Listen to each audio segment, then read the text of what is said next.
하나님 감사합니다. 참된 믿음 안에서 주님의 은혜를 공급받으며 살 수 있도록 모든 것 은혜로 저희와 함께 해주시니 참으로 감사를 드립니다.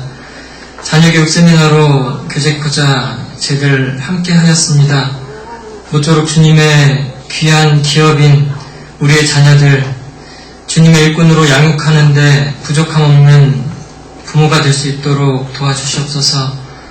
이 시간을 통해서 저희들의 역할이 얼마나 중요한 것인지 일깨우게 하시고 또한 저에게 맡겨진 모든 책임을 다할 수 있는 지혜도 주시옵소서. 하나님의 은혜와 능력의 손길에 모든 것을 부탁드립니다. 예수님의 이름으로 감사하며 기도드립니다. 에베소서 6장 말씀으로 시작하겠습니다. 에베소서 6장 1절로 4절 말씀입니다.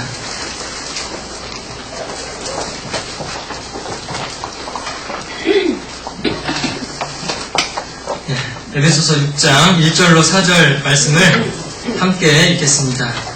자녀들아, 너희 부모를 주 안에서 순종하라. 이것이 옳으니라. 내 아버지와 어머니를 공경하라. 이것이 약속 있는 첫 계명이니 이는 내가 잘 되고 땅에서 장수하리라. 또 아비들아, 너희 자녀를 노엽게 하지 말고 오직 주의 교양과 훈계로 양육하라. 우리가 자녀 교육의 3대 축을 이제 신앙교육, 그리고 인성교육, 그리고 학교교육 이렇게 구분하기도 합니다. 또 다르게 이야기하면 또 교회교육, 가정교육, 또 직업교육 이렇게도 이야기할 수 있고요. 그런데 여러분들, 자녀가 성공한다라는 전제하에 이 세 가지 교육의 3대 축 중에 어떤 것이 가장 중요하다라고 실제로 생각하고 계십니까? 한번 그 우선순위를 먹여본다. 신앙교육과 인성교육과 그리고 직업교육, 그 세 가지 중에 우리가 자녀의 성공을 전제로 하고 우선순위를 먹여본다. 여기는 교회니까 당연히 신앙교육이다 라고 정답은 알고 계실 텐데요. 실은 우리의 마음의 중심이 항상 교육하면 학교교육을 떠올리고 어떤 그 직업교육이죠. 그 부분에 더 많이 치중되어 있지 않나 라고 생각이 듭니다. 동일한 자녀가 성공했으면 좋겠다라는 소망을 가지고 있으면서도요. 그런데 말씀은 우리에게 이렇게 이야기하십니다. 부모에게 순종하는 자녀가 하나님께도 순종하는 거고 또 하나님께 순종하는 삶이 진정한 성공의 비결이다. 그렇기 때문에 최고의 성공할 수 있는 비결이요 지름길은 바로 부모님께 순종하고 부모님을 공경하는 것이다 라고 우리에게 말씀하십니다. 그게 바로 에베소 6장 1절에서 3절이 우리에게 교훈하시는 겁니다. 어제 우리가 이제 사랑, 어떻게 우리를 자녀들을 성경적인 관점에서 바라볼 것이냐, 그리고 어떤 것이 참사랑이고 잘못된 사랑이냐 우리가 꼼꼼하게 자세히 살펴봤습니다. 오늘은요, 이제 오늘의 제목처럼 사랑의 또 다른 이름 훈계라는 제목으로 함께 하나님의 말씀을 교훈 받아보고자 합니다. 우리 항상 서로 다른 모습이지만 두 개가 합쳐져야 비로소 하나가 되고 어울리는 것들이 있습니다. 바늘이 있으면 꼭 뭐가 있어야 되죠? 실이 있고, 수저가 있다면, 숟가락이 있다면 젓가락이 있고, 냄비가 있다면 라면요? 뚜껑이 있어야죠. 그런 것처럼 우리 흔히 말하듯이 당분간 채찍이라고 표현하는 것처럼 우리가 사랑에는 훈계라는 게 꼭 붙어 있어야 됩니다. 훈계 없는 사랑은 진정한 사랑이 아니고 또 사랑 없는 훈계는 진정한 훈계가 될 수 없습니다. 오늘 훈계에 대해서 우리가 쭉 살펴보려고 하는데요. 그렇게 어렵고 세세한 내용들 소개하는 것들 다 기억할 필요는 없습니다. 하나님이 우리를 어떻게 대해주시는가 잘 생각해보고 그렇게 우리 자녀들을 대하면 되는 겁니다. 우리도 하나님을 대할 때 항상 경외해야 된다. 하나님을 사랑해야 할 만큼 사랑할 줄 알고 하나님을 두려워해야 할 만큼 두려워할 줄 아는 것이 우리의 참된 건전한 신앙의 자세입니다. 그런 것처럼 우리도 이제 우리 자녀에게 사랑도 듬뿍 주지만 또 훈계도 충분히 해주는 부모가 되어야 합니다. 이 새 양날개 중에 하나가 꺾이면 문제가 생기죠. 양편을 저어야 되는 배의 노가 한 노를 잃어버렸습니다. 그럼 제자리만 뱅뱅 도는 것처럼 양팔적으로의 균형이 깨지면 뭔가 제 역할을 못하는 것처럼 우리도 사랑이 있으면 항상 훈계가 있어야 되는 겁니다. 한쪽 극단에 치우치면 이제 우리 자녀들은 망치게 돼 있는 거예요. 유행가 제목처럼 사랑밖에 난 몰라, 사랑만 듬뿍 줬다, 이런 부모 밑에서 자란 자녀는 이제 어떻게 되겠습니까? 방종, 이기주의, 공주병, 왕자병 환자가 될 겁니다. 또 지나치게 버릇이 없어지고 다른 사람의 이목에 별로 신경 안 쓰고 그리고 아주 고집이 센 아이가 되겠죠. 하지만 그 반대로 이제 사랑은 별로 없고 지나친 권위나 억압하는 부모님 밑에서 자랍니다. 그럼 얼마나 자신감이 결여가 되겠어요? 위축되고 소심하고 항상 열등감에 쌓여있고 자기 비하, 자포자기, 그리고 자기 의사표현도 잘 못하고 활동성도 약해질 겁니다. 둘 다가 고루 필요할 겁니다. 앞을 좀 보시면요, 우리가 이해하기 쉽게 이런 경우가 꼭 있습니다. 사랑도 없고 훈계도 없는 부모, 바로 방임된, 그냥 내방처지진, 그냥 버려진 그런 환경이죠. 굳이 말을 달 필요 없이 이런 환경에서 자란 아이들은 제 역할을 할 수 있는 어떤 사회인이나 하나님 앞에 크게 쓰임받는 어떤 신앙인이 될 가능성은 적어 보입니다. 그리고 또 이제 한쪽 극단에 치우쳤죠. 사랑은 넘치는데 훈계가 없습니다. 지나친 허용이죠. 방종으로 치닫게 됩니다. 또 한쪽 극단이 또 있습니다. 사랑은 없는데 훈계만 지나쳐요. 이제 권위주의. 가장 이상적인 건 뭐겠습니까? 사랑과 훈계가 둘 다 넘쳐나고 잘 조화되는 것. 이런 균형이 갖춰진 부모 밑에서 자란다라면 이제 밝고 공손하고 그러면서도 자기 의사표현을 잘하고 스스럼 없으면서도 예의 바르고 그리고 다른 사람을 배려할 줄 아는 그런 반듯한 사람이 되겠죠. 만약에 균형 맞추는 게 힘들어서 이쪽 극단이나 이쪽 극단으로 치우쳐야 된다 라고 하면은 둘 중에 하나를 선택해야 된다. 지나친 허용이나 지나친 권위다. 이 양쪽 극단으로 혹시나 치우쳐야 된다라면 어느 쪽이 더 나을 거라고 생각하십니까? 여기가 좋지만 한쪽으로 칠 수밖에 없는 선택의 기로에 놓여 있다.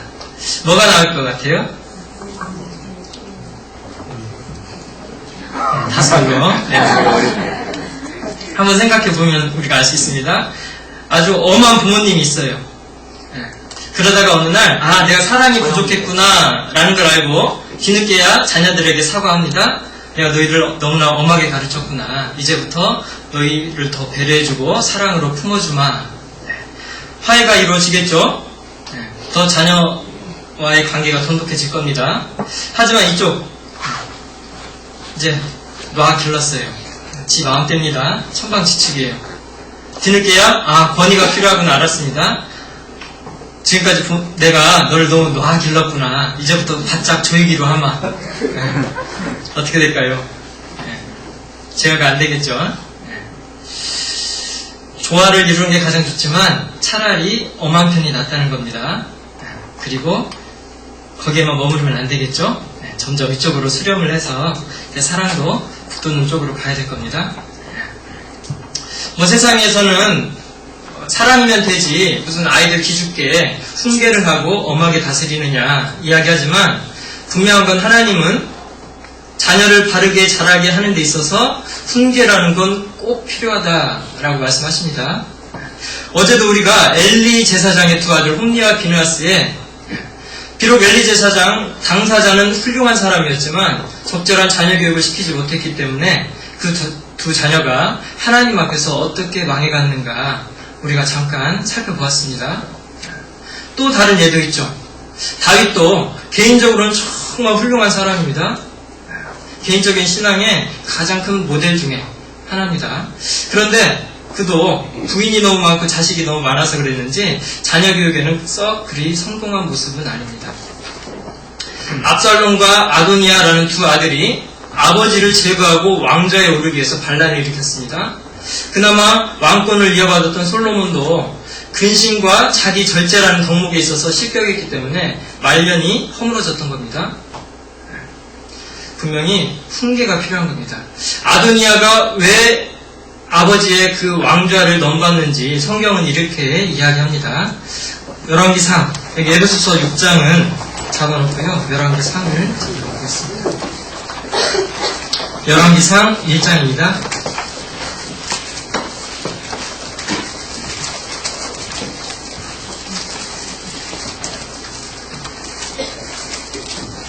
열왕기상 1장 5절, 6절 5절 제가 읽겠습니다. 때에 핫깃의 아들 아도니아가 스스로 높여서 이르기를 내가 왕이 되리라 하고 자기를 위하여 병거와 기병과 전배 50인을 예비하니 6절 같이 읽겠습니다. 저는 압살롬의 다음에 난 자요 체형이 심히 준수한 자라 그 모친이 내가 어찌하여 그리하였느냐 하는 말로 한 번도 저를 섭섭하게 한 일이 없었더라. 훈계 없는 교육은 분명히 실패로 결론이 난다라는 걸 성경은 우리에게 분명히 말씀해 주고 있습니다. 책망하는 말로 한 번도 섭섭하게 한 일이 없다. 그러니 아버지 머리 끝까지 기어 오르는 겁니다. 하나님은 우리에게 자녀에게 훈계가 채찍질이 꼭 필요하다라고 말씀하십니다. 잠언 22장 1절 찾아보겠습니다.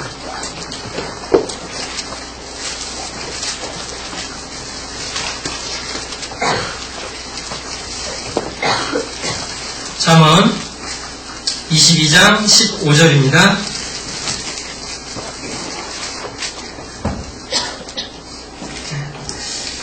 같이 읽겠습니다. 아이의 마음에는 미련한 것이 얽혔으나 징계하는 채찍이 이를 멀리 쫓아내리라. 그 아이의 마음속에 있는 죄성 그리고 아직 성숙하지 못한 많은 생각들 이런 것들을 물쳐내고 그리고 더욱더 성숙하게 자라게 하는 데 있어서 바로 채찍이 필요하다. 성경에서 말하는 채찍은 우리 잘 알고 있는 그 무시무시한 채찍이 아닙니다. 퇴초리라는 말을 이렇게 또 번역한 거더라고요. 그건 아시고 오늘 채찍 준비하시는 분은 있으셔야 되겠습니다. 우리가 성경적으로 바로 자녀를 사랑하고 또 훈계하기 위해서는 우리가 훈계에 대한 바른 관점이 있어야 됩니다.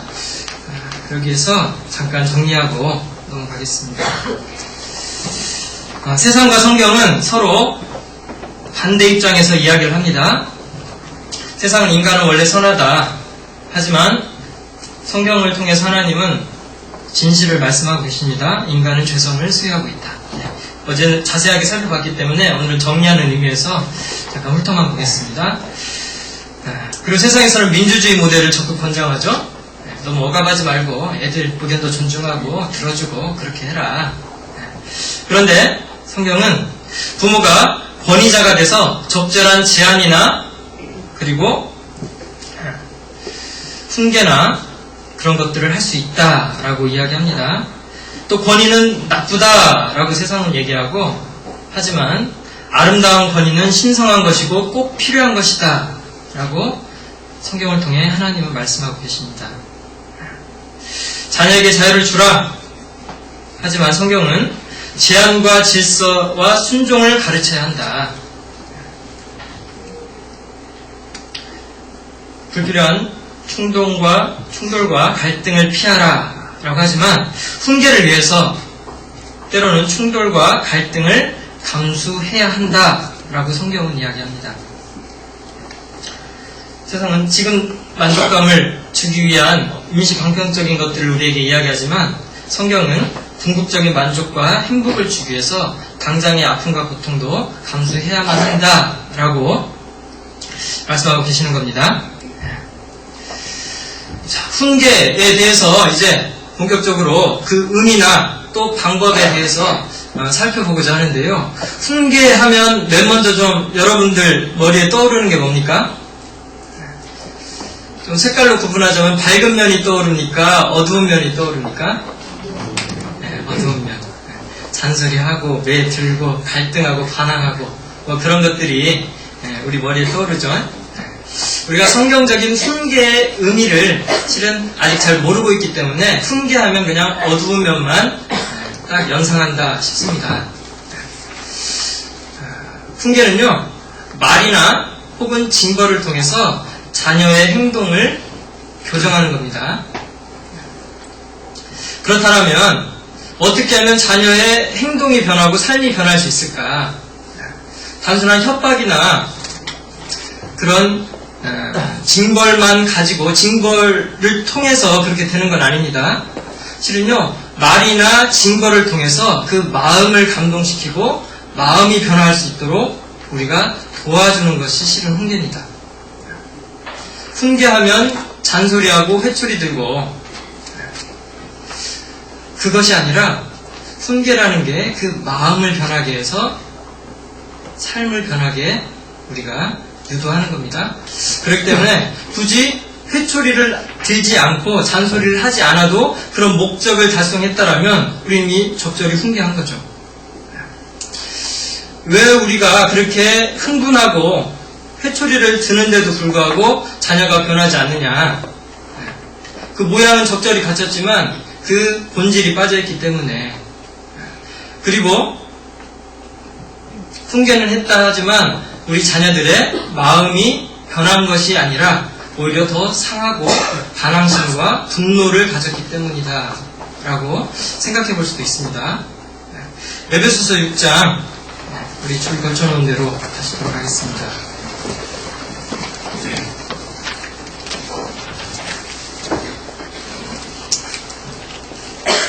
4절 또 아비들아 너희 자녀를 노엽게 하지 말고 오직 주의 교양과 훈계로 양육하라. 교양과 훈계로 양육하라 이전에 먼저 우리에게 당부하고 계신 것이 있습니다. 너희 자녀를 노엽게 하지 말고. 우리가 훈계, 여러분이 떠올리는 대로 주로 잔소리나 회초리하고 그런 것이 주를 이룹니다. 하지만 그런 것을 통해서 자녀의 마음에 내가 잘못했구나. 내가 잘못했기 때문에 부모님이 저렇게 화를 내시는 거구나. 이런 감동이 없이 그냥 분노만 사는 겁니다. 그러면 이제 자녀 교육은 거기서부터 어그러지게 돼 있잖아요. 그렇기 때문에 자녀를 노엽게 하지 말고 먼저 우리에게 중요한 그 부분을 주님도 이렇게 우리에게 교훈하신다 생각이 듭니다. 과연 자녀들을 노엽게 하는 게 뭘까? 그 마음을 변하게 하기보다는 오히려 부모를 향해서 분노하게 하고 서운함을 느끼게 하고 오히려 반항으로 치닫게 하는 그 자녀들의 마음을 노엽게 하는 것이 뭘까? 한번 몇 가지 먼저 생각해 보고 지나가도록 하겠습니다. 어떤 부분은 어제 살폈던 내용들하고 조금 중복되는 내용도 있습니다. 그런 내용은 제목만 좀 읽고 그렇게 넘어가도록 하겠습니다. 자녀를 노엽게 하는 것들이 무엇일까? 우리 자신의 모습도 한번 비춰보는 게 필요하겠습니다. 먼저는 과잉보호, 지나친 간섭. 너무나 보호하는 나머지 이제 자녀들의 의견을 묵살합니다. 자녀들의 말을 믿어주지 않아요. 그리고 뭔가를 할 수 있는 기회조차도 빼앗아 버립니다. 부모들은 비록 자녀들의 유익을 위해서 지금 내가 이렇게 하고 있다라고 철저히 믿고 있겠지만 그걸 받아들이는 자녀들은 부모님이 나를 존중하거나 나를 신뢰하고 있지 못하는구나 라고 받아들인다는 겁니다. 이제 노를 사는 거죠. 그리고 그 다음이 이제 그 반대편에 있는 지나친 방임이나 무관심. 뭐 요구 조건이면 무조건 다 들어주고 네 마음대로 해라. 나는 상관 안 하마. 너무 많은 자유를 누리는 아이들은요. 그 많은 선택의 기로 앞에서 오히려 혼란스러워하고 불안하고 그런다고 합니다. 그 나이에 적절한 만큼 적절하게 자유도 주지만 때로는 부모님들이 상관해줘야 되잖아요. 오히려 아이 때는요. 부모님의 적절한 제안이나 지시가 있어야 마음이 편안하고 하다고 합니다. 우리 여러분들 어릴 때 이런 고민 한 번쯤은 해보셨을 거예요. 새학기 새학년이 됐습니다. 이제 전과를 사야겠는데 항상 고민이죠. 표준전과 살까? 동화전과 살까? 무지하게 고민되잖아요. 그런데 어느 날 담임선생님이 말씀하십니다. 저 학교 앞 문방구에 가서 표준전과 사라. 그러면 이제 고민 싸기게 됩니다. 문방구 아저씨하고 담임선생님하고 5종의 거리가 있었나 보죠.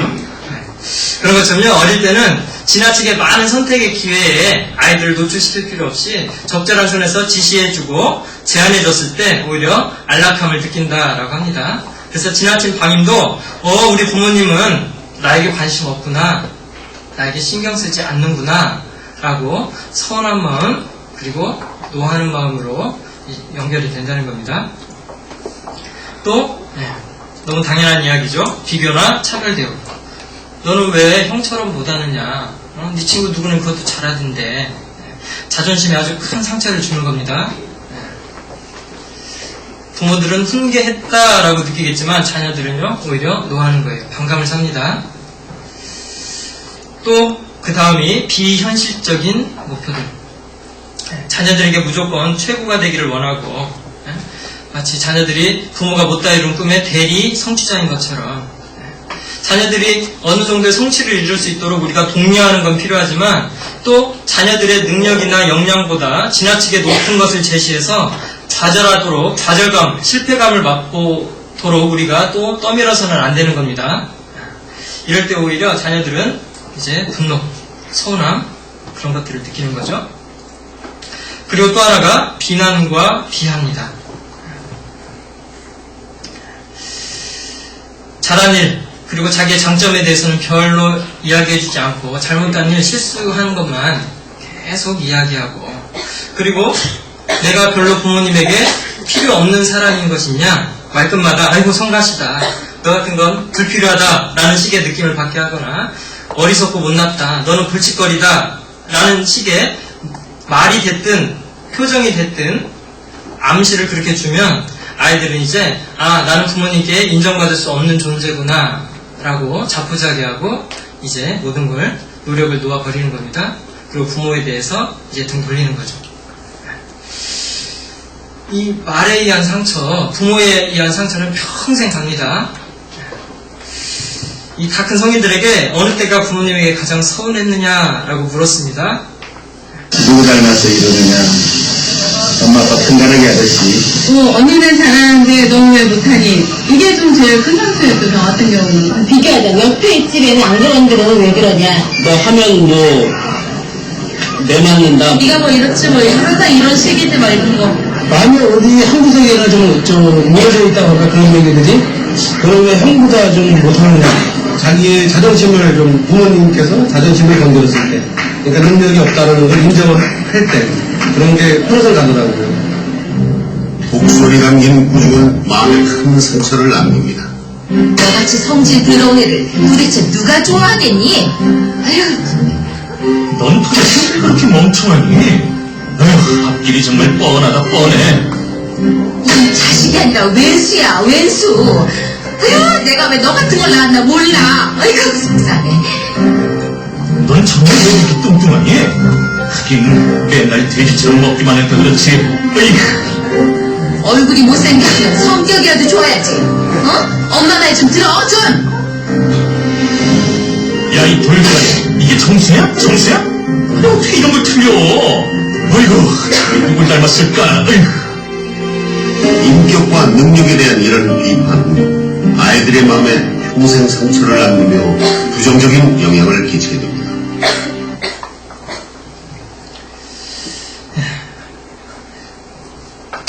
아비들아, 너희 자녀를 노엽게 하지 말고, 이미 이렇게 노엽게 만들어버리면 분노가 있고 서운함이 있지만 부모님이 무서워서 표출 못할 뿐입니다. 이게 있으면 이제 아무리 좋은 말, 좋은 훈계라고 해도 그 마음을 변화시키지 못하는 겁니다. 그래서 우리가 적절한 훈계를 하기 전에 말씀대로 자녀를 노엽게 하지 않는 것들, 이것에 먼저 주의할 필요가 있겠다 싶어서 이걸 살피는 겁니다. 두 가지만 더 살펴보면요. 그 다음이 이제 조건부적인 사랑입니다. 부모님의 사랑을 어떤 상벌의 수단으로, 너 그렇게 하면 엄마가 너 좋아하지 않을 거다. 아이고, 네가 이렇게 잘하니까 엄마가 널 이뻐하는 거야. 마치 사랑이 자기의 어떤 성취한 것의 유무에 따라서 부모님의 사랑이 왔다 갔다 하는 것처럼 아이들이 얼마나 불안하겠습니까? 하나님도 우리에게 그렇게 대우하지는 않으시잖아요. 혹 우리가 하나님을 그 마음을 아프시게 한다 하더라도 하나님이 우리에게 향하는 사랑을 걷어가지지는 않습니다. 한결같으시잖아요.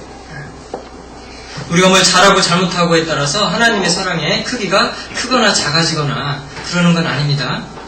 조건부적인 사랑, 자녀들을 노엽게 하는 겁니다. 그리고 또 하나가 이제 지나친 그리고 부당한 체벌. 잘못은 큰 잘못이 아닌데 과도하게 너무 많이 때린다거나 혹은 그렇게 때린 후에 부모님이 적절하게 마음을 풀어주지 않는다거나 그런 것들이 이제 학대와도 비슷한 거잖아요. 사사건건 회초리로 때리고 때린 후에도 전혀 후속 조치가 없고 마음이 얼마나 사무치겠습니까? 얼마나 서러웠으면 우리 우종 목사님이 어릴 때 지상 가서 가셨겠어요. 때릴만 해서 때리셨겠지만 받아들인 입장에서는 이게 너무 지나치다, 부당하다라고 느끼니까 그 분한 마음이 그렇게 나가는 겁니다. 자녀들도요 알아요. 부모님이 정말 나를 위하는 마음에서 사랑해서 때리는 건지 화풀이로 자신을 혼내는 건지.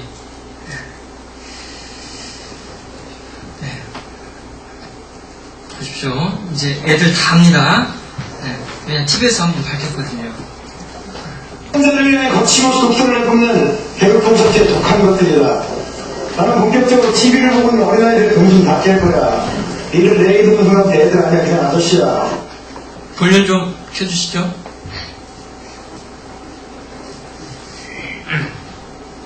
거침없이 독서를 보면 배고픈 적에 독한 것들이다. 나는 본격적으로 TV를 보고 있는 어린아이들의 정신 다 깰 거야. 이를 내 이름은 사람한테 애들 아니야, 그냥 아저씨야. 자, 너희들 엄마가 너희들한테 항상 이런 거 강조할 거야. 엄마는 네가 잘못했을 때 혼내. 너가 잘못했을 때 잘 때만 그때만 혼내는 거 알았지? 잊지 마라. 엄마 기분 따라 달라진다. 엄마한테 모여가고 네 동생이 혼나고 있을 때 집에 들어와서 엄마 배 끼지 마라. 그날은 100% 혼난다. 그러니까 잘 봐. 너, 우리 집 들어와. 너가 그렇게 했는데 동생이 이혼을 했냐? 그렇게 했어. 하고 왔다는 거야? 한번 붙였어? 한번 붙였어? 했어요. 좀 씻었어?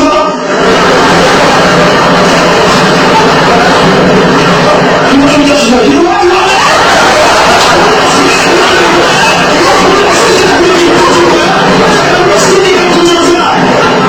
그리고 이거는 이유라도 있으니까 나 엄마 아빠 부부싸움했을 때 너 그냥 아빠 닮았다는 이유만 혼날 수 있다.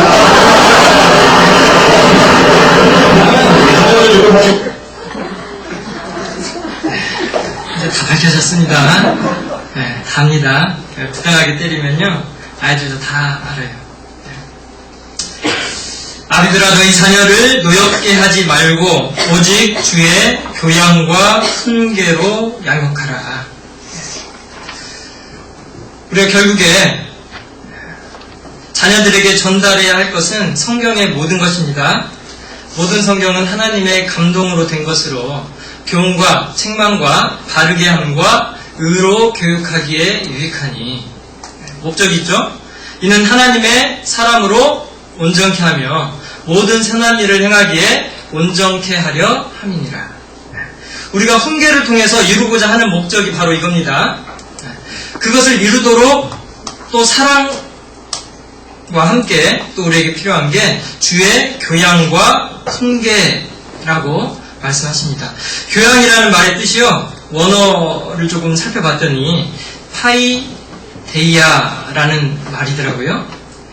이게 자녀를 기르기 위해서, 여기서 기른다라는 말도 농사와 관련이 있는 말입니다. 봄에 씨를 뿌리고, 그리고 가꾸고 기다리는 겁니다. 그리고 뭐 훗날 가을에 결실을 얻는 거잖아요. 자녀 교육도 마찬가지입니다. 당장의 기쁨도 있지만 결국에는 먼 미래에 자녀의 성장한 모습을 기대하면서 우리가 교육을 시키는 겁니다. 그렇게 자녀를 기르기 위해서 이제 그 방법으로서 충고나 경고나 책망이나 체벌들을 통해 훈련하고 교육시키는 것. 약간 이 교양이라는 말이 실은 우리가 흔히 생각하는 훈계라는 말의 의미를 많이 가지고 있습니다. 행위적이면, 그러니까 조금 물리적이고 육체적인 그런 징벌까지 가하는 것을 실은 원래 의미로는 교양이라는 말이 가지고 있더라고요. 그와 반대로 이제 훈계라는 말은 똑같은 목적을 가지고 있습니다. 근데 훈계라는 말은 누데시아라는 말인데요. 그게 다른 데가 있는 마음을 제자리에 갖다 놓다라는 뜻을 가지고 있더라고요. 그런데 그렇게 할 수 있는 방법이 이제 대화나 설득을 통해서 자녀를 훈련시키는 것이다. 언어적인 면이 더 강조되어 있는 게 실은 훈계입니다. 종합해보면 우리가 말이나 혹은 체벌, 그리고 말에는 충고, 경고, 책망, 대화, 설득, 칭찬도 들어갑니다. 이런 것들, 그리고 때로는 이제 회초리까지도 동원해서 아이들을 이제 하나님의 사람으로 온전하게 길러내가는, 이것이 바로 교양과 훈계라는 겁니다. 그렇기 때문에 훈계가 적절했느냐라는 걸 평가하는 데 있어서도요, 우리가 얼만큼 효과적으로 잘 때렸느냐, 얼마나 논리적인 말로 잘 설득을 시켰느냐가 아니라 이제 그 마음이 얼만큼 변했느냐, 마음이 얼마나 감동과 감화를 받았느냐라는 게 이제 효과적인 훈계의 성공 여부를 가늠하는 그 척도가 될 수 있습니다. 어려운 건 아닌 것 같아요. 마치 우리가 하나님께 징계를 받습니다. 그럴 때 어떻습니까? 처음에는 아이고 맞은 애를 맞았구나. 하지만 그렇다고 하나님께 대해서 우리가 분노하는 건 아니잖아요. 오히려 하나님이 징계 주시는 목적은 먼저 잘못에 대한 징벌도 있지만 그 사람의 어긋난 모습이 안타까워서 교정, 바르게 바꿔주려는 목적이 있다는 걸 우리 너무나 잘 알기 때문에 징계를 받으면서도 우리는 감사하는 겁니다. 우리 자녀가 그런 모습으로 우리의 훈계를 받아들인다면 정말 성공한 훈계가 될 겁니다. 진정한 훈계는요, 이제 그 훈계 후에 부모에게 분노하거나 좌절하거나 반항하는 것이 아니라 이제 부모를 더욱더 사랑하게 됩니다. 그리고 신뢰하게 되고, 그리고 또 마음에 평안과 안정감이 있는 거예요. 그렇기 때문에 우리가 훈계하는 목적은 눈앞에 보이는 그 행동을 혼내려는 것이 아니라 그것과 더불어서 이제 교정하려는 목적이 있는 겁니다. 그래서 단지 겉으로 드러난 행동만 나무라는 게 아니라 그 마음속의 동기를 살피는 것도 필요하죠. 저게 실수인지 아니면 고의적인 반항인지, 전자라면 아무리 큰 일을 저질렀다 하더라도 감싸줘야 될 겁니다. 실수니까. 하지만 고의적인 일이라면 아주 엄하게 다스려야겠죠. 자, 제가 좀 인상적인 글이 있어서 잠깐 그대로 읽어보도록 하겠습니다. 행동의 통제가 자녀 양육의 목표는 아니다. 그저 예의가 바른 자녀를 양육하는 것만이 또한 목표도 아니다. 칭찬받는 행동을 하도록 키우는 것만이 진정한 자녀 교육의 목표가 아니다. 공손한 자녀들로 키우는 것만이 목표가 아니다.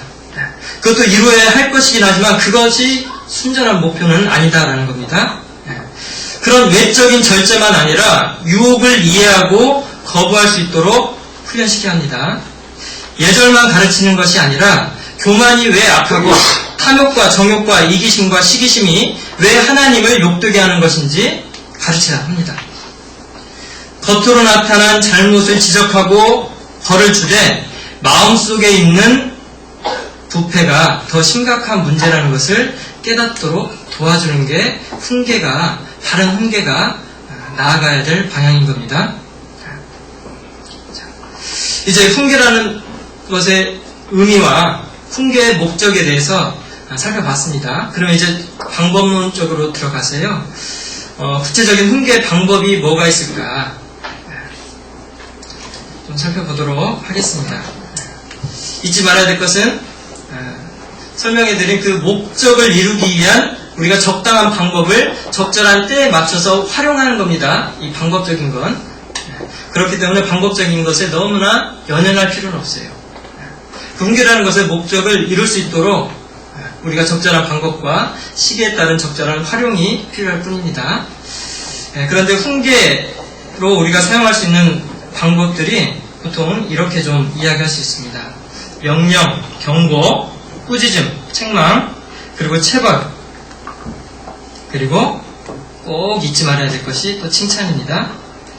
그리고 충고와 대화.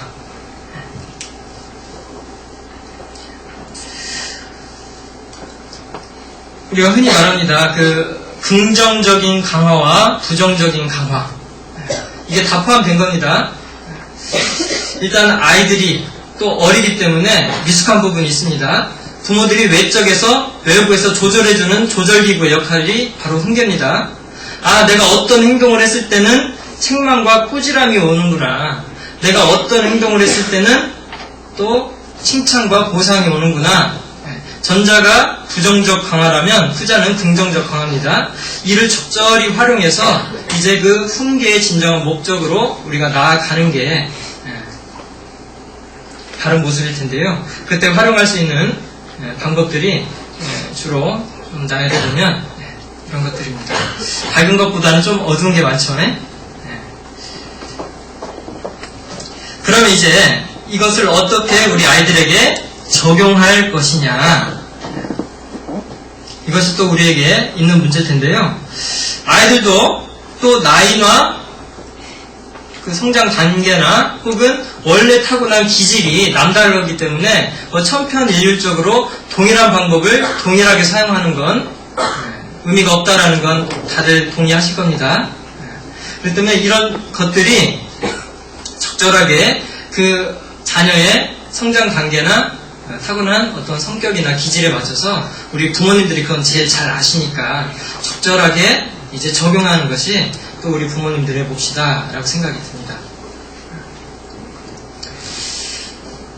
기질, 타고난 거라 어쩔 수 없는 부분이 참 많죠. 우리 연초였던가요? 임원 수련회 때도 이 기질에 대해서 여러 가지 살펴보았는데 구분 기준은 다양하니까요. 오늘은 딱 3가지로 한번 생각해 보겠습니다. 자녀들 중에 이제 쉬운 자녀, 순종적이다라는 말이죠. 생활도 아주 절도가 있고 규칙적이고요. 부모의 지시에 잘 따릅니다. 그리고 자기 감정 표현도 잘해요. 그리고 새로운 상황에도 잘 쉽게 적응합니다. 부모의 지시에 잘 순종하기 때문에 이런 자녀에게 체벌, 꾸짖음 할 일은 별로 없겠죠. 명령이나 경고 정도에서도 다 알아들을 겁니다. 그리고 오히려 칭찬, 충고, 대화 이런 것들이 이런 자녀들에게는 더 어울리는 방법이겠죠. 예. 무조건 회초리 든다고 해서 능사는 아닙니다. 예. 자녀의 기질에 따라서. 예. 저희 집에도 딸이 둘인 건 아시죠? 예. 셋이 됩니다. 예. 그런데요, 참 이게 각기 기질은 타고 나누는구나 싶은 게요. 첫째하고 둘째가 전혀 실은 달라요. 첫째는 참 손도 별로 안 타고 정말 편하게 그렇게 길렀거든요. 그런데도 둘째는 그러지 않더라고요. 첫째는 알아들을 만큼 적당히 이제 훈계하고 이야기하고 그리고 그냥 내버려 두면요 지가 알아서 딱 행동을 합니다. 얼마 전에도 이런 일이 있었어요. 저희 아이가 원래 날 때부터 곱슬입니다. 바글바글 곱슬인데 이제 7살쯤 되니까 외모에 신경을 쓰기 시작하더니 어느 날은 저에게 슬며시 와서는 아빠 저 머리 좀 펴주세요. 그러는 겁니다. 그래서 이게 좋은 교육의 기회가 왔다 싶어서요. 그전부터 이제 마음을 먹고 있었는데 어떤 경제관념이나 그런 걸 좀 키워줘야겠다 싶어서 때가 되면 이렇게 해야겠다 마음먹었는데 드디어 때가 온 겁니다. 이제 네가 뭐 가지고 싶은 거나 하고 싶은 게 있으면 그 필요한 돈의 3분의 1을 네 힘으로 모아라. 그러면 나머지 3분의 2는 아빠가 보태서 이 요구 조건을 들어주마. 3만원짜리가 갖고 싶으면 10,000원을 모으고 300만원짜리 갖고 싶으면 100만원을 모으고 그런 일은 없어야 될 텐데요. 그런데요, 이제 3만원짜리 파마를 한다길래 그럼 10,000원은 네 힘으로 모아봐라. 그 대신 이제 네가 돈 벌 수 있는 기회를 제공해 주마.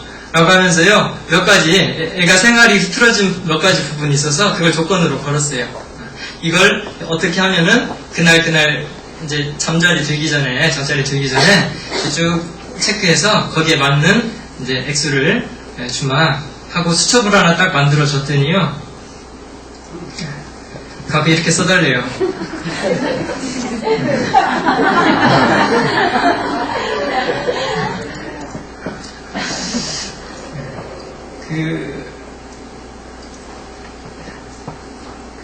뭐 이렇게 하면 100원, 200원 이렇게 모으는 겁니다.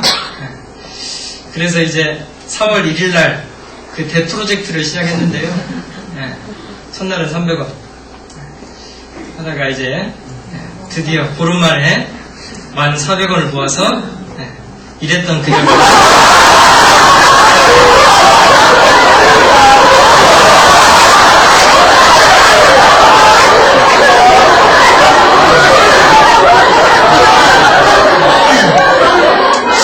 이렇게 변했습니다.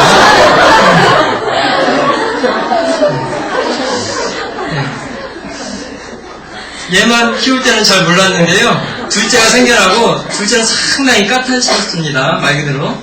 보기와는 달라요. 보니까 야 우리가 참 첫째를 쉽게 키웠구나. 이런 자녀는 키우기가 참 쉽습니다. 뇌를 들 필요가 별로 없어요. 적절한 선에서 풍기가 되는 겁니다. 그런데 또 그렇지 않은 자녀가 있죠. 이제 까다로운 자녀입니다. 신경질적이고 반항적이고 아주 고집이 셉니다. 그렇기 때문에 부모하고 갈등이요 자주 발생을 해요. 저희 집은 둘째가 그렇습니다. 어린 것이요 얼마나 성격이 까탈스러운지 좋고 싫고가 분명해요. 조금만 자기 마음에 안 들면요 절대 굴복하는 법이 없습니다. 싫어도요 그냥 싫어가 아니라 싫어 하고 그냥 얘기를 해요. 지금 벼르고 있습니다. 말길만 제대로 알아들어라.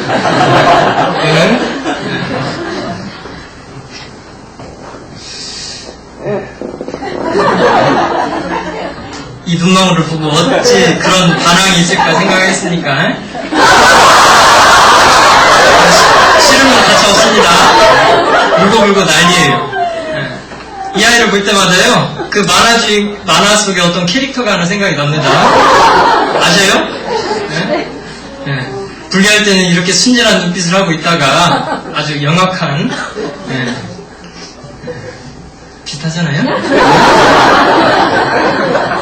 이렇게 까다로운 자녀가 있습니다. 부모의 어떤 지시나 제안에요, 아주 사사건건 반항을 하는 거예요. 갈등이 많습니다. 이런 아이들, 어디까지 가야 될까요? 명령, 경고, 꾸짖음, 체벌까지 가는 겁니다. 그리고 꼭 빼놓지 않아야 될 것이요, 이 긍정적 강화, 칭찬이에요, 칭찬. 잘한 거 있을 때는 분명히 잘했다, 아이고 예쁘다 이렇게 얘기를 해줘야 내가 내 고집대로 할 때는 부모님하고 갈등이 생기지만 그래도 내가 이렇게 이런 행동을 할 때는 부모님이 또 예뻐라 해주시는구나. 부정적인 강화와 긍정적인 강화가 다 쓰이는 겁니다. 그리고 너무 어릴 때는 어떤 충고나 대화는 통하지가 않겠죠. 그리고 또 이제 늑대 나이. 매사에 행동하는 거나 이해가 굼뜨고 느립니다. 적응하고 배우는데 시간이 걸립니다. 또 재촉당할수록 스스로도 당황하기 때문에 거부감과 열등감을 나타냅니다. 이런 아이는 이제 어떻게 해야 될까요? 먼저는 인내하고 기다려주는 게 필요합니다. 그리고 명령, 경고, 꾸짖음보다는 또 대화하고 칭찬하고 이런 것들로 이제 훈계하는 것이 오히려 더 긍정적인 효과가 있을 겁니다.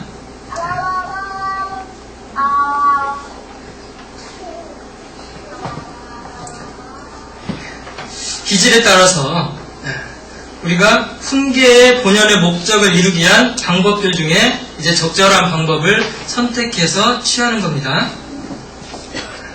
또 이제 나이에 따라서 자녀들의 성장 단계에 따라서 우리가 또 취해야 될 훈계의 방법들이 약간씩 다릅니다. 어릴 때 보통 뭐 정확히 구분짓기는 그렇습니다.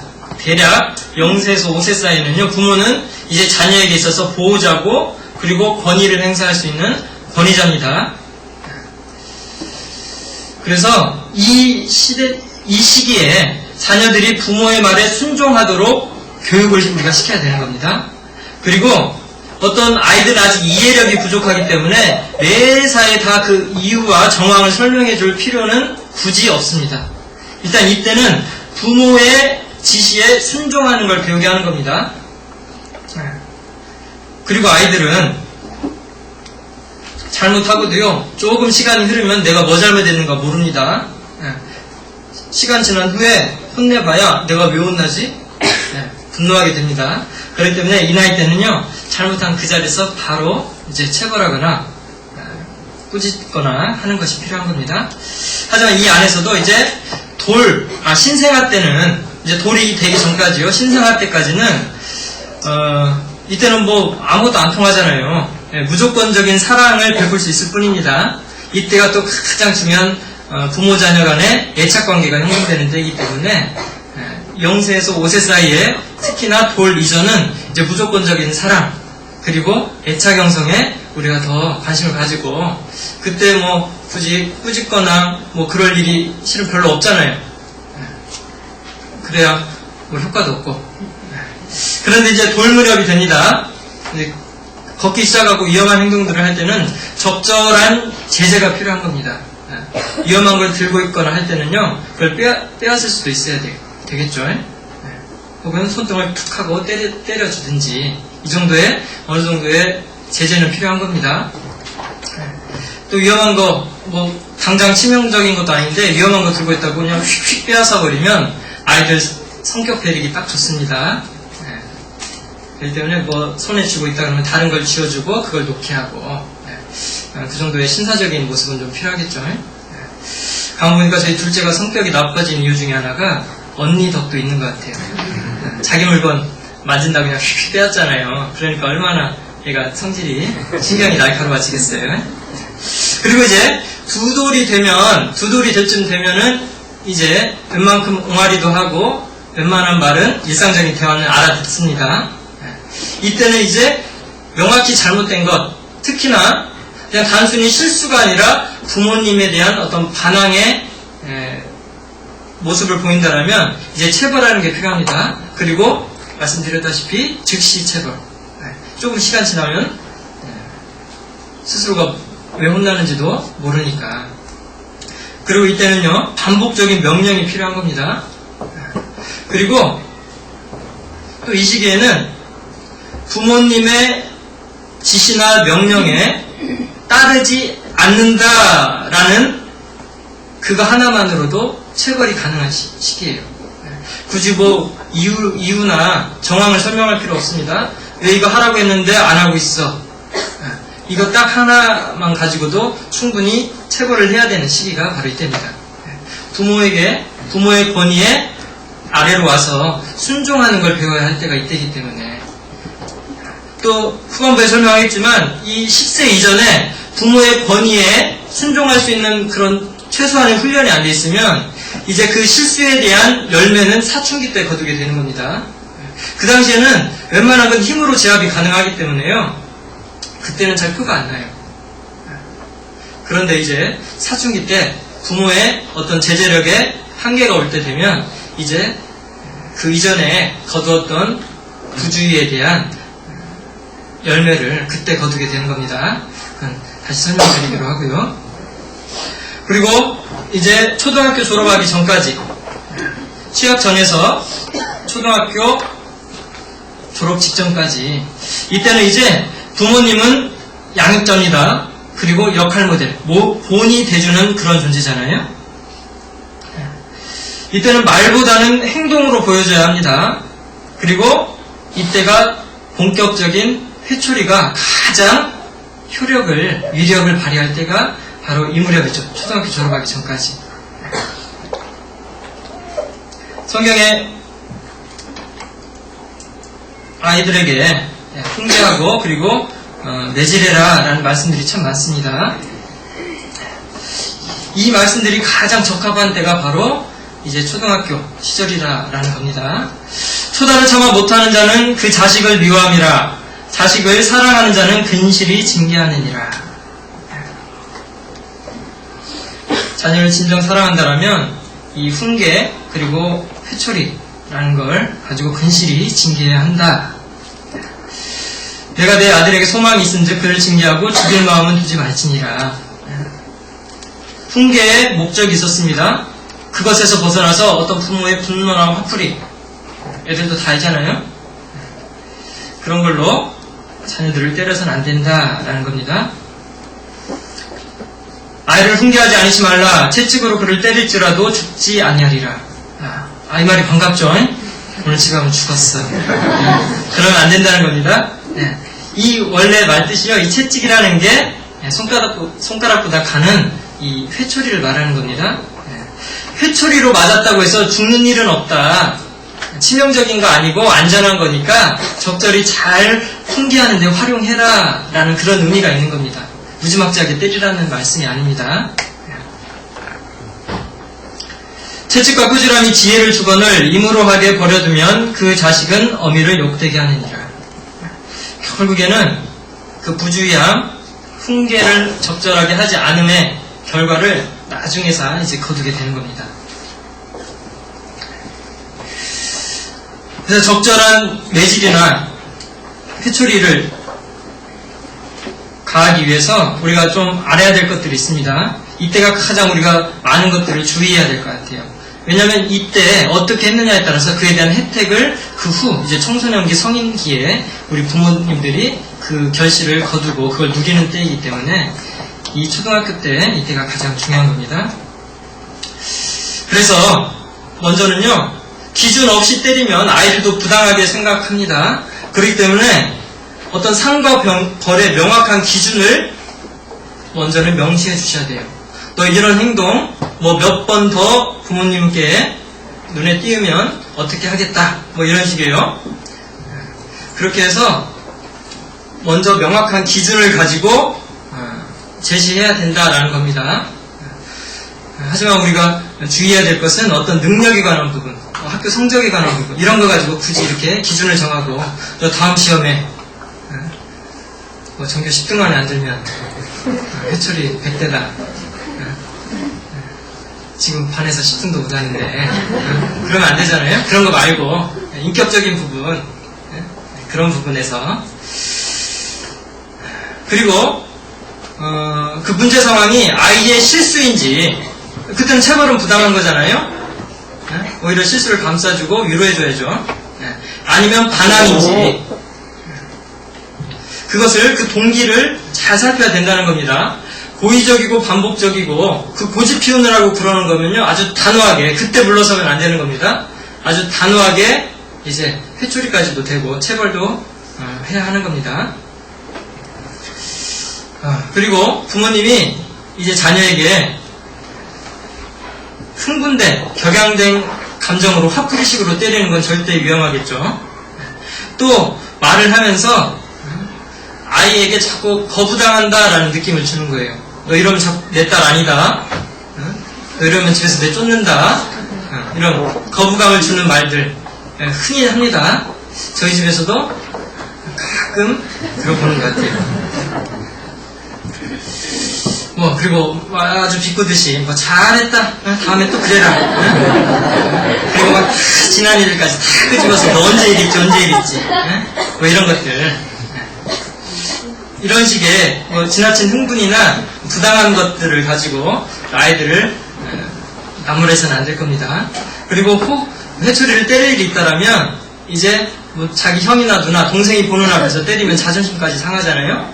그러니까 꼭 보지 않는 곳에서 또 회초리 대는 것도 또 이때 가장 중요한 겁니다. 그리고 회초리를 들기 전에 분명히 왜 잘못됐는지 그것만은 시인하게 한 후에 때려야 된다는 건 잘 알고 계시죠? 그냥 막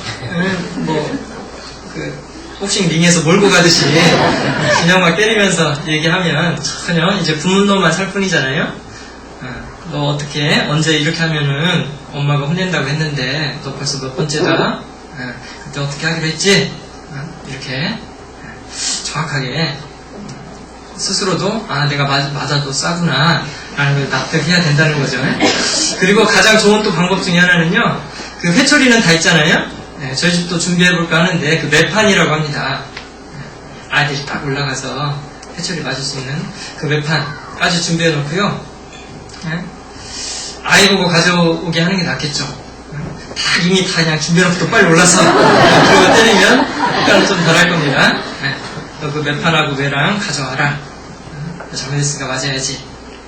그러면 아이는 그거 가지고 터벅터벅 걸어갔다가 오는 동안에 이미 마음은 다 반성하고 있잖아요. 그렇기 때문에, 그리고 이제 회초리가 본격적으로 필요한 시기가 바로 이때인데, 이런 또 요령들도 좀 방법적인 면도 필요하다는 겁니다. 그리고 꼭 때릴 때는 약속된 횟수만큼, 너 이러면 몇 대 맞기로 했지. 그러면 딱 그 횟수만큼 때리는 겁니다. 그리고 그게 안 정해져 있다라면 네가 생각해봐라. 너 이런 잘못했는데 몇 대 맞아야 쓰겠냐. 양심이 있어서 적절하게 얘기하잖아요. 2대는 너무 작은 것 같고 5대는 많은 것 같고 엄마 3대로 하시죠. 그럴 수도 있는 거잖아요.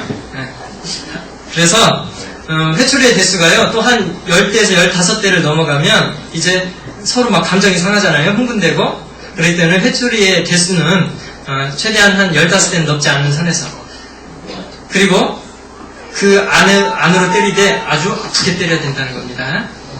설렁설렁 때리면 별거 아니네. 맷집을 키우고 과감하게 반응합니다. 그래서 회초리 대수는 적절하게 조절을 하되 때릴 때는 아주 단호하고 아프게. 그리고 사후 조치가 꼭 필요하겠죠. 조금 감정을 가라앉힌 후에는 이제 아팠지. 엄마도 너 때리고 마음이 좋겠냐. 앞으로 이런 일 없도록 우리 서로 조심하자. 이런 사후 조치도 꼭 필요할 겁니다. 그리고 이제 이 상당히 연령대가 넓지 않습니까? 5살 무렵부터 이제 초등학교 졸업할 때까지니까 이제 빈도수를 조절해 나간다라면 이제 고학년이 될수록 매를 줄이는 횟수는 좀 줄어들어야 될 겁니다. 그리고 이때부터는 어떤 충고나 어떤 대화나 이후의 설명이나 이런 것들이 더 비중을 점점 늘어나가야 되는 겁니다. 저희 집도요, 큰아이가 TV 보는 걸 참 좋아하거든요.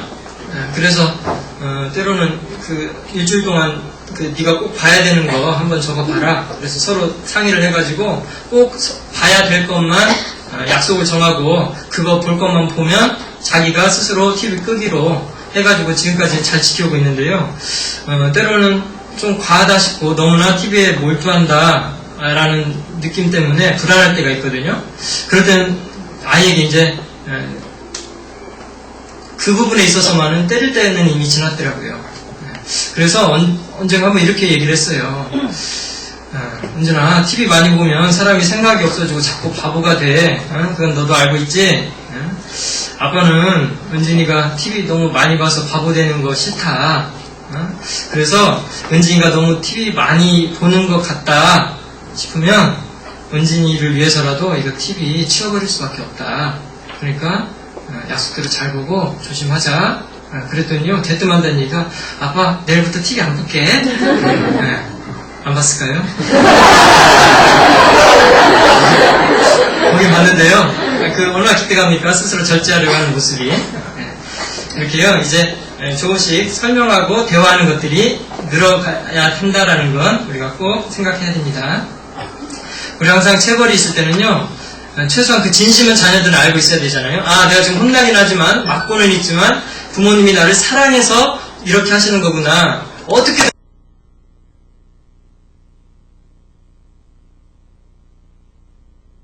그 깔아놨던 부모의 진득한 사랑이 됐든 자녀가 그건 꼭 느끼고 있어야만 체벌답고 훈계가 효력을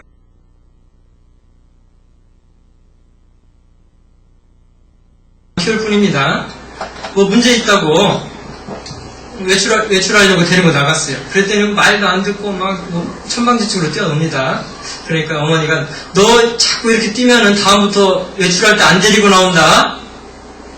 그런데 다음 외출할 때 또 데리고 나오잖아요. 너 자꾸 그러면 여기 놓고 간다. 놓고 갑니까? 안 놓고 가요. 야야 너 울지 마. 저기 경찰 아저씨 잡아간다. 경찰 나타납니까? 응? 겁만 주고 뭐 별거 없네. 이런 식의 협박 내지는 실현되지 않는 것들로 위협하는 것은 아무런 효력이 없다는 겁니다. 아이들의 배짱만 키워주는 거예요. 긍정적 강화도 필요하다 했죠. 잘못된 것에 대한 처벌도 있어야겠지만 또 잘한 것에 대한 구체적인 칭찬과 충분한 보상도 분명히 필요한 겁니다. 이런 것들이 아주 집중적으로 이제 교육이 돼야 하고 훈계로 전달돼야 되는 때가 바로 이 무렵입니다. 이때 잘 우리 부모님들이 자녀들을 잘 훈계하고 양육했다라면 그 다음은 이제 순풍에 돛단들 이제 가는 겁니다. 이제 청소년 시기가 됐습니다. 이때는 이제 부모님은요 자녀에게 위로자고 격려자가 되는 겁니다. 이때는 이제 인격적으로 대해줘야 할 때예요. 뭐 그 전 연령대에 인격적인 대우가 전혀 필요 없다라는 얘기가 아닙니다. 그 비중이 가장 늘어나야 된다라는 의미입니다. 그리고 회초리는 이제 줄여야겠죠. 이제 회초리로 행동을 고치는 것은 불가능한 때가 바로 이 청소년 시기입니다. 오히려 이때는 회초리가 해가 될 수 있어요. 자존심에 깊은 상처를 줄 수도 있습니다. 아주 큰 반감을 불러일으킬 수도 있어요. 이제 이때는요 주로 인격적으로 그리고 대화로 모든 갈등을 풀어나가는 그 대화에 관한 부분을 우리가 공부해야 되는 겁니다. 청소년 자녀를 두고 있는 부모님들을 위해서 대화의 기술이라는 게 이제 필요한 거잖아요. 그래서 꼭 자녀 교육에 관한 이런 교훈을 나눌 때면 빠짐없이 다루어지는 주제가 바로 대화법입니다. 청소년 자녀들을 둔 부모님들을 위한 그 의도가 가장 크다라고 말할 수 있습니다. 우리 몇 차례 다뤘기 때문에 그 핵심은 잊지 않고 계실 거예요. 그 대화할 때 항상 감정은 받아주되 행동은 지도하라 라는 큰 전제가 있었습니다.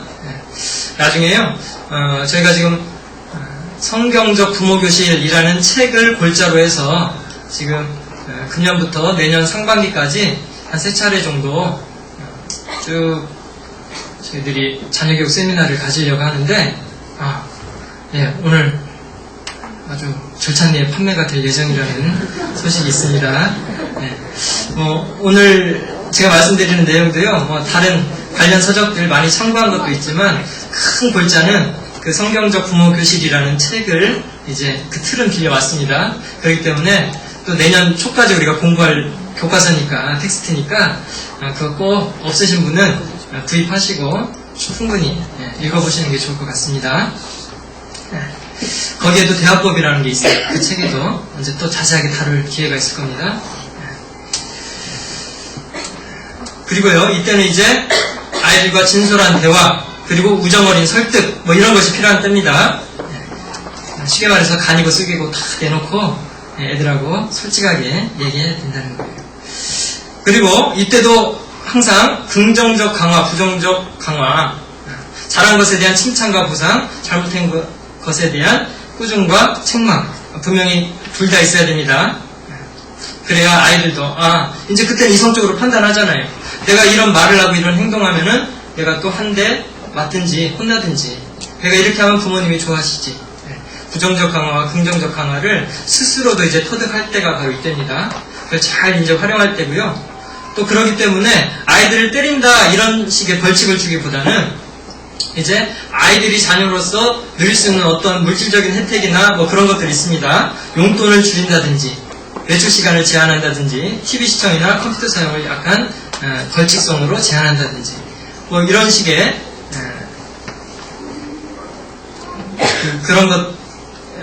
이런 것들의 제한이 이제 필요한 때가 이때다라는 겁니다. 회초리가 말을 안 들으니까 차선책으로 이제 그런 것들을 활용하는 겁니다. 그런데 중요한 건요, 바로 이전 시기에 부모에게 순종하는 어떤 그런 훈련, 그리고 부모의 사랑과 통제에 잘 따르는 그런 훈련이 잘 안 돼 있으면요, 이게 참 힘들다라는 겁니다. 이때 뭔가 잘못됐다라는 이상 징후를 발견하고 바로잡아 보려고 하면요, 이 소액고 외양간 고치는 식으로 참 힘이 많이 들어요. 전혀 불가능하진 않지만 이미 원인이 몇 년 전에 조금씩 그런 방향으로 삐져나왔던 것들이 이때 이제 돌출되기 때문에 그걸 좀 바로잡는다는 게 상당히 어려움이 있습니다. 실제로 이미 사춘기 시절에 문제 행동을 하기 시작하는 자녀들 바로잡는다는 게 쉽지가 않잖아요.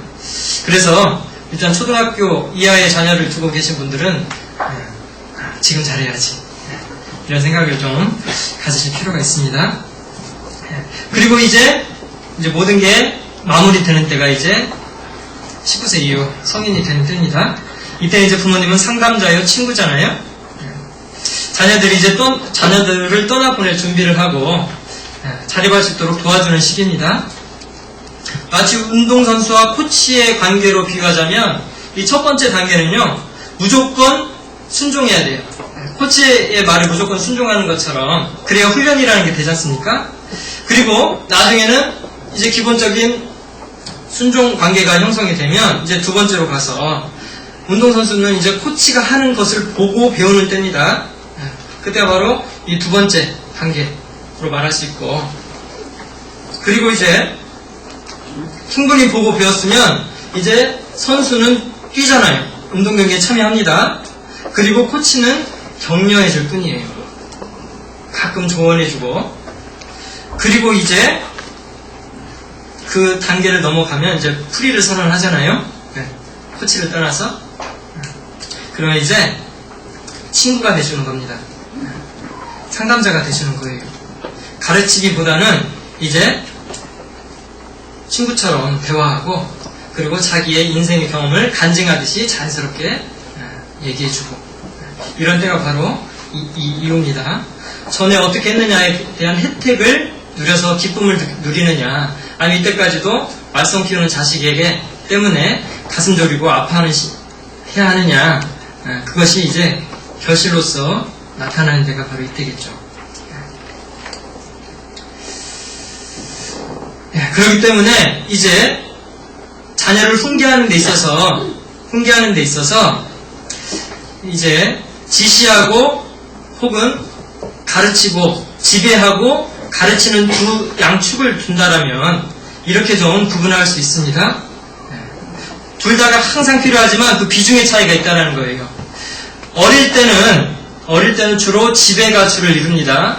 부모의 권위에 따르도록 만드는 거. 그리고 나이가 들수록 점점 줄어가야겠죠. 그리고 나이가 들수록 점점 늘어나야 되는 게 있습니다. 가르침이에요. 인격적인 대우. 점점 늘어나야 합니다. 바로 초등학교를 졸업할 이 무렵이 이제 비중이 점점 무게중심이 이제 지배하기보다는 가르쳐주는 쪽으로 이제 넘어가는 겁니다. 자녀 교육을 실패하는 많은 원인들이 있겠지만 이 관점에서 본다면요, 어릴 때 지나치게 방치했어요. 순종을 배우지 못했습니다. 그에 대한 결과가 후에 나타나는 거죠. 혹은 청소년기가 됐는데도 불구하고 지배만 하려고 합니다. 그러면 이제 반항하기 시작하겠죠. 그렇기 때문에 이 둘을 항상 양쪽 손에 쥐고 있되 아이들의 상황이나 성장 단계에 맞춰서 적절하게 우리가 활용하는 그런 안목 정도는 필요하겠다 싶어서 너무 단순화시킨 경향은 있지만 또 우리에게 쉽게 이해를 도와주는 것 같아서 소개시켜드리는 겁니다. 이제요, 조금 정리하는 의미로 이제 훈계에 대해서 다시 강조할 것이나 혹 빠져있는 것들 조금 정리하면서 이제 마무리하도록 하겠습니다. 훈계가 훈계답기 위해서는 평소에 조건 없는 사랑을 충분히 줘야 한다라는 겁니다. 자녀가 사랑하기 때문에 훈계하고 계시는구나, 그걸 느낄 수 있어야 한다는 겁니다. 그리고 잘못은 다루되 인격은 여전히 존중하라. 거짓말을 한 자녀가 있습니다. 거짓말은 나쁜 것이다. 네가 거짓말하니까 엄마 너무나 속상하다. 네가 이렇게 되는 걸 내버려둘 수 없기 때문에 엄마는 너를 때릴 수밖에 없다. 이렇게 때리는 거하고 이 거짓말을 하다니 이 나쁜 것 같은 이라고 이건 거짓말쟁이야. 이건 진짜 나쁘다. 이렇게 인격적으로 막 상처를 내는 거하고는 다른 겁니다. 잘못은 다르되 인격은 여전히 존중하라. 또 부부가 한 뜻이 되어야 한다라는 겁니다. 퇴근하고 들어갔더니요, 아내가 자녀를 아주 그냥 잡듯이 패고 있어요. 보통은 뭐라고 합니까? 아, 애한테 왜 그래? 뭐 그러든지, 아니면 평소에 아빠한테도 잘못한 거 있어요. 이거 잘못하니 잘됐다. 그냥 실컷 두드려 패줘. 뭐 그런다든지. 그러면 안 된다는 겁니다. 부부 중에 한 편이 아이들을 훈계할 때는요, 그 자리에서만은 최소한 그 권위를 위해서라도, 부부의 권위를 위해서라도 잔잔해줘야 된다는 겁니다. 그리고 혹 너무 부당했다 싶다라면 아이 없는 데서 부부 단 둘이 있을 때 잠시 너무 심하지 않았어, 그건 좀 애가 억울할 것 같은데, 뭐 이런 식의 그런 사후 조치가 그렇게 필요하다라는 의미입니다.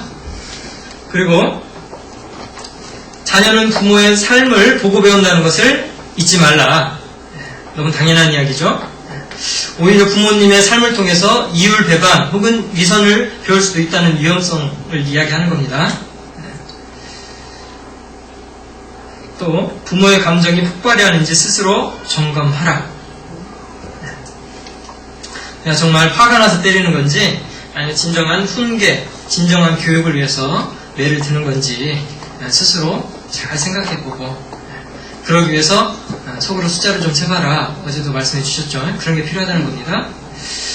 또 회초리는 주로 어릴 때 사용해라. 어릴 때는 이해력이 부족하기 때문에요, 내가 하는 행동이 나는 좋은데 뭐 그런 거 있잖아요. 분명히 옳지 않은 건데 스스로는 그게 좋다라고 해서 계속 나쁜 짓을 할 수도 있는 거잖아요. 그때는 이제 부정적 강화. 나는 이거 좋은데 나 이거 하면 엄마한테 맞아. 어릴 때는요, 내가 그래서 필요한 거잖아요. 자기는 아직 이성이 부족하기, 이해력이 부족하기 때문에 난 좋은데, 난 하고 싶은데 이거 하면 엄마한테 맞아. 그리고 나중에 지나서 이제 잘 살펴봤더니 아, 이거 나쁜 거였었구나. 그래서 엄마가 그때 때렸던 거구나. 그렇기 때문에 회초리는 그런 용도로 어릴 때 주로 사용하는 겁니다. 말로도 통하는데 굳이 회초리 들 필요는 없는 거지 않습니까? 그리고 문제 행동 이면에 있는 마음의 동기, 반항인지 살펴보라고 그랬죠. 그리고 아이가 저게 혹시 관심을 유도하기 위한 걸 수도 있습니다. 특히 동생이 막 태어난 동생을 둔 자녀는 갑자기 퇴행 행동을 보이죠. 갑자기 어리광스러운 행동을 하고 혀꼬부라진 소리로 동생 말투를 따라하고 너는 다 큰 놈이 때리면 안 된다는 거잖아요. 부모님 저도 있어요. 저 관심 좀 가져주세요. 그러기 위해서 그렇게 행동하는 걸 수도 있다는 겁니다. 그렇기 때문에 그 마음속의 동기를 항상 살펴주라. 그 마음속의 동기 중에요. 이제 힘겨루기에 들어가는 단계도 있습니다. 부모님이 이제 만만해요. 웬만하면 내가 이겨먹을 수 있을 것 같아. 그러니까 내가 이런 때 조금만 버티면 부모님이 제 불에 양보하시겠지 하고 힘겨루기 식으로 반항할 때가 있습니다. 만약에 그게 포착된다면요, 거기서 물러나면 이제 지는 거예요. 아주 단호하게 눈물이 쏙 빠지게 아주 과감하게 대처해야 되는 겁니다. 그리고 어떤 부모에게 대한 부당함을 느꼈기 때문에 분노하는 건지도 잘 봐야겠죠. 부당했다 싶으면 그 상황이 종료된 후에 그때는 엄마가 잘못했다, 아빠가 잘못했다 사과하는 것도 꼭 필요합니다. 이게 없기 때문에 우리가 부모님들에게 가장 서운함과 흔히 말하는 분노, 노여움이라는 게 부모님을 향해서 앙금처럼 있다라고 생각이 듭니다. 또 무책임한 행동에 대한 결과를 스스로 겪게 하라. 아이가 막 고집을 피워요. 나 밥 안 먹어. 먹이지 마시라는 거죠. 너도 한번 배 고파 봐라 이거예요. 날이 추운데 멋부린다고요. 외투 입고 나가기를 거절합니다. 얼어 죽지 않겠다 싶으면요, 그냥 얇은 옷 입힌 채로 내보내라는 거죠. 너도 한번 추워봐야. 자기의 무책임한 행동에 대한 어떤 결과를 스스로 경험할 수 있도록 죽지 않았으면 일부러 해줄 필요 없다는 겁니다. 그리고 이제 마지막으로 자녀를 위해 기도하라. 우리가 충분한 지혜와 방법론적인 것들을 공급받고 그리고 잘 훈련하고 시행착오를 겪어서 잘 실행할 수 있다 하더라도요, 그 가운데 하나님이 함께 해주시지 않으면 모든 게 물거품이 됩니다. 그걸 우리에게 가장 잘 교훈하는 성경이 시편 127편입니다.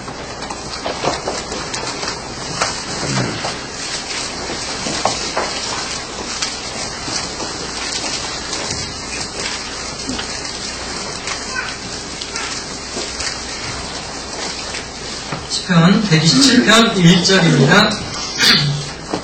같이 읽겠습니다. 여호와께서 집을 세우지 아니하시면 세우는 자의 수고가 헛되며 여호와께서 성을 지키지 아니하시면 하수꾼의 경성함이 헛사르다. 집을 세우기 위해서 인간적인 노력과 수고를 최선을 다하지만 하나님이 그 안에 함께 하시면 그 수고가 헛되다. 우리가 신앙생활 할 때요, 항상 놓지 않아야 될 생각 중에 하나입니다. 우리가 해야 될 최선을 다하되 그것이 수포로 돌아가지 않기 위해서 하나님의 도우심을 강구하는 그 간절함, 이 두 가지 항상 필요하죠. 우리의 최선을 다하되 하나님이 함께 능력으로 해주시기를. 마찬가지입니다. 우리가 훈계, 그 목적이 있습니다. 결국에는 이 다양한 방법들을 통해서 그 자녀를 사랑하는 마음, 이것을 전달하는 겁니다.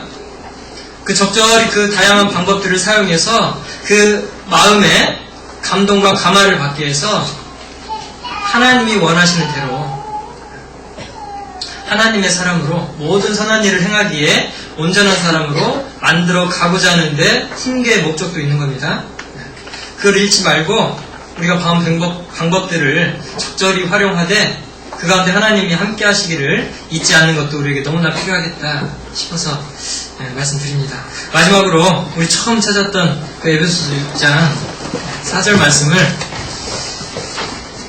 함께 읽고 마치도록 하겠습니다. 같이 읽겠습니다. 또 아비들아, 너희 자녀를 노엽게 하지 말고 오직 주의 교양과 훈계로 양육하라. 같이 기도하시겠습니다.